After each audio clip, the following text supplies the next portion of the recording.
Josh, let's talk about this because I grew up in the same neighborhood with you there. We have the same mentality, Southern mentality about what happens when there's snow in the forecast. It seems to be like a piece of gum that you chew and it gets bigger and bigger and bigger when it's first introduced into the forecast. But let's talk about perception. I love what you and I have already sort of discussed is that the hype just sort of catches on, and before you know it, there's paranoia, there's let's raid the grocery stores, and sort of talk about that and how you see it as both a person who's behind the camera. He has his own radio show, by the way, there in Birmingham, Alabama.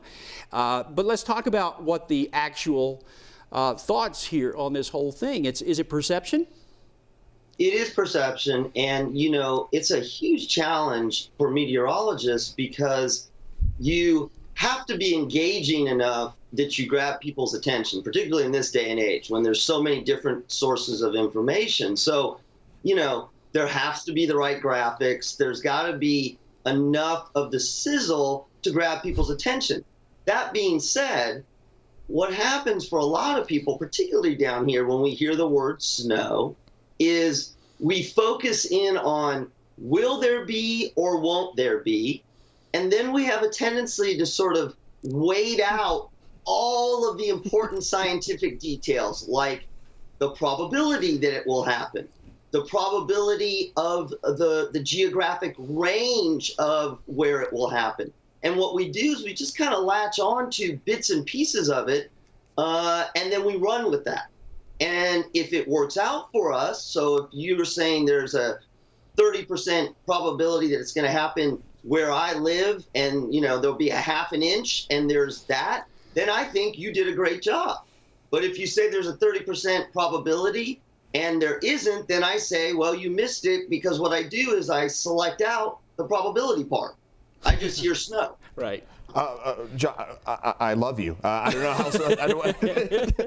From there, I actually have a serious question here about how do past perceptions play into this? So, for example, this came on the 5-year anniversary of the snowpocalypse that took place and really paralyzed much of the South. How much does that influence somebody's thinking when it comes to a forecast event like this one? Well, and this is an issue. Let me just say, this is a generic preparedness issue, because we do the same thing with tornadoes, hurricanes, storms, anything of the sort. What we do is we tend to ask ourselves, what happened the last time there was a forecast? Right. And we say, how accurate was that? And does it pertain to me? And so, last time there was a bit of wouldn't say it wasn't a misforecast, but again, it was not exactly the way we thought it was going to happen. And so what we're doing now is we do the same thing. We say, well, it may not happen quite that way, but I got to tell you, the biggest piece that we tend to miss, humans miss, we don't do well with probabilities. We don't do well with percentages. And what I mean by that is not mathematically, but we tend to misrepresent those. So when we hear there is a probability that it's going to happen and we see a geographic range, we tend to skew that quite a bit to whatever our desire is, whether we want to have the snow, we don't want to have the snow. We want to have the hurricane, we don't want to have the hurricane. That's how we skew it to our bias. Josh, let me ask you, give me a 30-second answer here because we're running out of time and I got 3 more questions. Is social media in part responsible for this?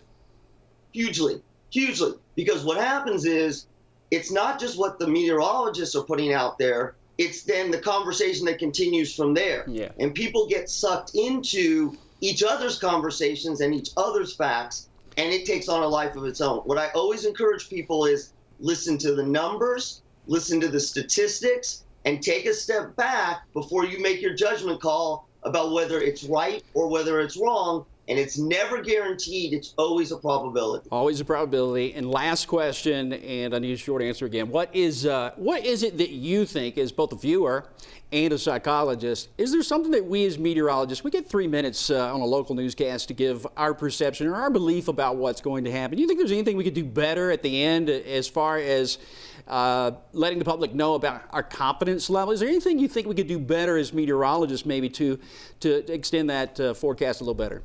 The only thing I would say is stay on message and stay on the probability message. And you all tend to do that anyway, but the more that you can put the numbers out there and emphasize those numbers are chances and not guaranteed, the better you're going to be. Oh, Josh Klapow, Wow. clinical psychologist there. Josh, I love you too. One of my favorite people in the world, the smartest man I know. And thank you so much for joining us today. I could talk to you for hours, and I'm going to do that here pretty soon, Josh. I'm just going to call you and we'll talk. I appreciate you, buddy.